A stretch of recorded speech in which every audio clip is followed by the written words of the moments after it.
This is Daniel Levy with DKLEVY Architecture and Design, and I'm here with Rodney Calvin, our senior PM, and he's been with us for, 6 or 7 years now? Going on 7. Going on 7 years, and Rodney has been an expert in all things living, whether it's senior living, multifamily living, or just all the different mixes of projects and mixed-use projects. And so what we wanted to talk about today was what makes these places successful. You know, when you think about multifamily living, or when you think about the communities coming together, what's kind of the secret sauce of the communities that, you know, the amenities people like to hang out with, besides just a place to go crash? What makes these places unique, and how do we really maximize both the location and the context of where those projects are, and then what do we bring and add to those projects? So I wanted to ask you about a couple projects and how you've done that, and how we've really seen the residents thrive in those areas. So why don't you just tell us first about your favorite project, or maybe one that you've got going on? I know you've got several that you're working on, and why don't you walk us through a couple of those projects? Sure. I would say that probably from a multifamily perspective, the Rowan, it's a 318 unit development out in West Knoxville, and really the biggest thing with that project, I think, from an amenity standpoint, is the clubhouse is basically in our largest building, so then a lot of people would go there and congregate and have more of the community feel there. There's a club room, media lounge for doing movies. There's a resident break room. Large outdoor pool with a grilling area, outdoor kitchen, and the fitness building is right off of that too. So you have a lot of different activity going on kind of in the same area. There's also pickleball, which is something that's new. Seems like it's one of the bigger things that's coming into almost every development we're seeing now in multifamily. And I would also say that, with that project, the way we decided to site the buildings, we're trying to address the street. Almost all the buildings have some facing facade to a street, with the dog park kind of like centered in the development. So it's really trying to encourage walkability through the development, as well as more of that community feel like you were saying. In this project also, we are looking at adding a pedestrian bridge that crosses over the creek to get to the greenway. So I'd say that's probably my favorite project that's going on right now. It's in construction. Yeah, one of the things about that project that I love that you did was, and as we know with successful projects, it takes a team. And so like with our client, Meta Real Estate out of Atlanta, they really appreciated the connections to the greater community, and it wasn't just a project off on an island. And so they really embraced, and challenged us to make that greenway connection safe, inviting, well lit. And so you created this freestanding, set aside fitness, biking, building that was connected and fronting the greenway, that was like an anchor for that interaction. Tell us kind of about that building and what it does, and how you designed it in a way to not just be a great amenity for the residents, but also opening up to the greater community. Sure. So the way that the building is situated, we have a U-shaped building, which is the main building, and it has all the amenity spaces, as I mentioned before, with the pool. And then flanking the pool, or almost enclosing the U-shaped building, is the fitness building. And that has like all the fitness equipment and all that too, but it's adjacent to the pickleball court. It's adjacent to the sidewalk and the pedestrian bridge is going right there. And then there's also a patio at the backside with fire pits and such. How would you tell other clients that maybe, seeing the success of a project like the Rowan, but also the cost of something like a pedestrian bridge or a greenway connection or a freestanding amenity building like that, and it is more costly than putting it under the roof of the main buildings, but what advantages kind of outweigh some of those costs that you see? Well, I think some of the advantages that you get there is, whenever it comes to amenity spaces, sometimes it is added cost, or it does seem like more of like, I don't know if I want to do that. But sometimes the most effective amenity is one you put in that might not even be used. So the fitness building, it will probably get some use, but it might not get a ton of use. But it's something that, if people actually have the option, it's selling the product. Like, the more options they have, the better, residents that are going to come there, the more draw that you're going to get. So the addition of something like a pedestrian bridge, which connects you to the greenway, which connects you to all the way downtown, I mean, that's yes, it's added cost, but man, that just having that amenity alone, I think, just draws in a lot more people to fill up your building. So yeah, and I think as you look at these, a lot of the projects, there's a lot of multifamily going on in Knoxville, going up, and let's say you looked at all the unit floor plans, a lot of the units look the same, but it's really the lifestyle that you get in that community and the different amenities that are offered there that really set you apart. So when you think about, okay, no, this is not just a place to crash. This is a place where I'm going to hang out with friends, or I'm going to have this maybe it's a rooftop movie screen. We're going to watch the football game together. When you think about creating these moments, that's really that lifestyle pitch that the sales and marketing team can use for your community that really can set you apart, because a lot of times the units aren't that much different. They all have a walk-in closet, they all have a balcony, the quartz countertops, Yeah. So yeah, I think it's really helpful. Yeah, and I mean, everybody wants to live in a nice place. The building's certainly nice. The units, the finishes can be really nice, but really what makes the development and getting people there is the amenities and what they can actually do there. Can they, like you said, have a lot of friends over, or maybe they start a family there. Like, it really is a larger range of possibilities for their future when you provide a lot more amenity space. And I think a lot of those amenities are things that, if you're comparing it to, say, renting or buying a single family home, you don't get, whether it's a golf simulator or electric car charging stations, or, a pool, a rooftop pool. I mean, not that many houses have rooftop pools. So it's really it's come live here and have a lifestyle that, you experience all these amenities in a different way. Yes.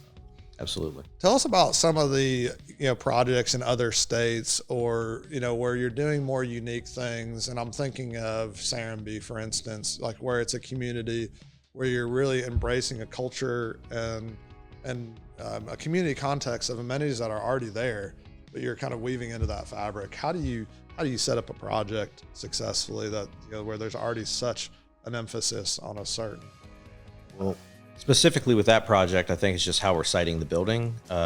This project has, a decently large mixed-use building for assisted living, kind of more on the independent living side, if you will.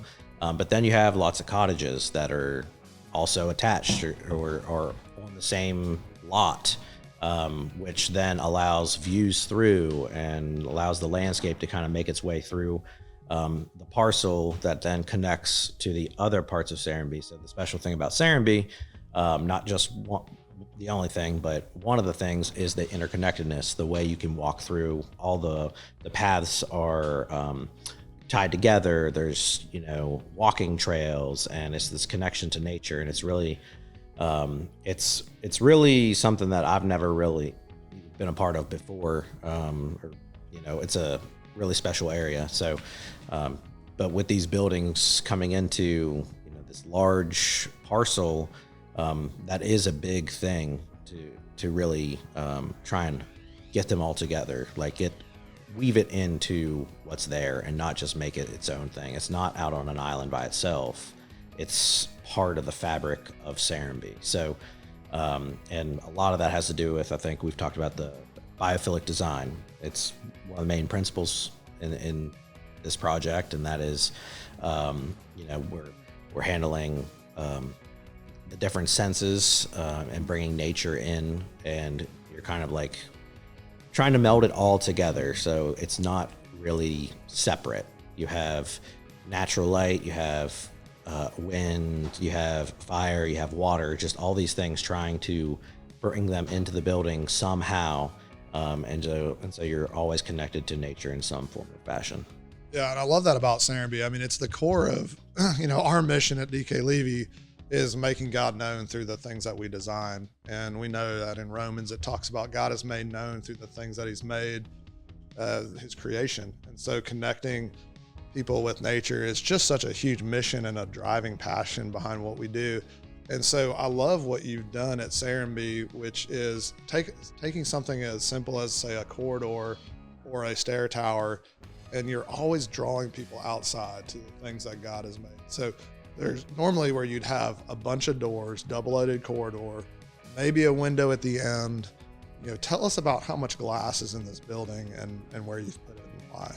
Yeah, we do have a lot of glass in the building, and we have it at the resident rooms. They do have decently sized windows and openings, but for all of our activity spaces, they almost are exclusively in areas where we have like double height spaces with, floor to ceiling glass. So curtain walls that are 20 feet tall, essentially, and open staircases. So they're more of a monolithic piece, so it's a feature to the building. But like as you're walking down a corridor, you are opened up into more of a light well, if you will.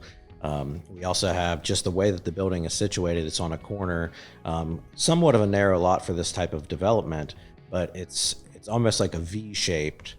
And we on the ground floor, you can actually move through the building. It's almost like a large exterior atrium space. And then on the upper floors, we have a nice glass bridge that allows you to constantly see through the building. You start walking from one wing to the other, and you just look to your left, and you're faced with the vista that goes down, through the courtyard, and you can see all of the cottages and the landscaping, how it's all like, working together. And it's just, I think it's a really cool product that we're working on, and I'm excited to be a part of it. Yeah, I'm seeing a pattern, like with the Rowan that we were talking about with the fitness building, where a lot of people would say, oh, fitness equipment, let's stick it in the basement, but you put it in the most prime real estate place where people would see it, be drawn to it, coming off the greenway. With Serenbe, you're putting glass everywhere. So the main amenity, which is the outdoors, the walking trails, people see it, want to do it. So you're really, using these amenities to draw people out of their apartments and into the spaces that you've created in them. So I think that's just great, the way you incorporate that into design, and not just, oh, here's a dark basement, we got to fill it with some program, let's hope it gets used. And we all know those spaces maybe once a month get used. So yeah. Tell me about some other projects, unique amenities. I know we got an indoor basketball court. That's not something you see every day, and some of the challenges of working on a space like an indoor basketball court. Yeah, I would say like that one is definitely an amenity that we don't typically have. Yeah. But having a nice large community building over at the Chelsea, I think you're talking about, is really something that has been awesome to work on too. I know Chris in our office has mainly been working on that, but it's adding a different dimension to what we can provide, and what we're providing to our clients and what the clients are providing to the residents. Yeah, and we love those ideas. That particular idea was brought to us by a client that said, hey, we want an indoor basketball court, but we want it on budget. And that's, I think, something that we face when we want to bring these nice amenity spaces to our clients. And so we were able to create 24-foot tall ceilings and keep the building wood framed with no steel. I think that was a challenge that was brought to us, and our structural team worked together, and we had 2x10 walls, which is unique, versus 2x4 or 2x6. And we were able to achieve, for a relatively affordable cost, a really great amenity. It's a half-size court. It's also a multi-purpose space. So when you're not playing basketball, you can rent it out, birthday parties, event spaces. And so just really, really unique space. It's got lots of windows, and any other amenities that come to mind that are favorites of yours? I mean, I'd say that one, and then I think you already mentioned like game room with a golf simulator. Like that's not something whenever I was looking for an apartment before. I mean, yes, I live in a house now, but that would definitely have been a draw for me. So let's talk about smaller projects, because I think one of the things that's unique about a smaller project, say a 20 unit project or even a 40 to 60 unit project, talk about site location and how you can really maximize the amenities that are already there. So you're talking about like just in comparison to like a smaller project versus like a larger project, or? Well, say like you've done on Sevier Avenue here in town, you've done multiple projects on Sevier. Some of your projects have pools and amenities built into the budget, but other projects that you're working on don't have any amenities. Tell us why, and how you take advantage of maybe some of the restaurants and other things that are nearby that don't require those to be on site. Yeah, like on Sevier Avenue, we do have like a smaller mixed use development that we're looking at. But it kind of works with the way that the city has the form-based code of just activating the street. So like we do have the building right up on the street almost, with some setback because the ground floor is going to be retail or restaurant or something like that. So yeah, I always tell clients that may be looking at a smaller site and say, Daniel, can this work? Can we do the amount of units and fit all the amenities in? It's like, well, let's look at the amenities that are already here. There's a gym nearby. There's a coffee shop nearby. We don't necessarily have to create a really large business center and leasing office in this building because these great amenities are here. Let's maximize what the community is already offering us as far as amenities go. And let's focus on what our site potential can be and really maximize the value of the real estate. Like in that scenario, you're still really close to the water. You're still close to Stutchery Landing Park. Like there's things that you still have around you that you can do. You don't have to provide this amenities on site. Yeah, some of the best testimonies I hear is when I go back to a project and I talk to, say, the leasing manager and I ask about the amenities and I find out a roof deck was used for a wedding or they rented it out to the community, people that didn't even live there. So that's when I always give validation of like, this was a good investment. This was an amenity. People came to a wedding here. They saw the building, they experienced the spaces. It wasn't just for the people living here, but it's for the greater community. And ultimately it helps with marketing that that particular building is stayed at 98% occupancy. So I think it's just a testimony to how amenities can not just enrich the lives of the residents, but also help you achieve your goals as an ROI for a client. Yeah, and I would say too, like some more outdoor amenity spaces is kind of like where I would probably put more focus. I mean, yes, the land is valuable, but sometimes just the way that you have to situate your building, you still have a decent amount of open space that you can provide to your client or to your residents. And I mean, things like the dog park, it's simple. It's, you only really provide, some fencing and some water or something like that. And it activates the space, or maybe it's more of like a park-like setting or an outdoor theater or auditorium, something that just gets people, hey, there's going to be a movie outside today or whatever. I think is like an entirely different thing that you don't normally see in a lot of developments. Because I mean, I know real estate is expensive, but I think also, when you diversify your outdoor amenity spaces, you also bring in more people. That's a great point. Just lastly, Rodney, what would be the one amenity that you haven't seen yet or haven't created that you've just always wanted to see in a project, maybe besides like a Lego room or a Pops display museum? Just probably a place where I can go watch a Steelers game, and only just Steelers, all yellow. only Steelers fans come. Be orange here. No, just kidding. I think that's kind of where I was going with like the outdoor theater or auditorium type of space. I mean, you see it in like parks with like a theater shell or whatever. But maybe it's more like a stage or something where you have bands come to play. I don't know. That's something that I haven't really seen Well, I know with Serenbe, I know it's part of the way that you integrated the walking pathways. It creates an amphitheater in that courtyard space that will be used for bands and performances and plays. So you have that.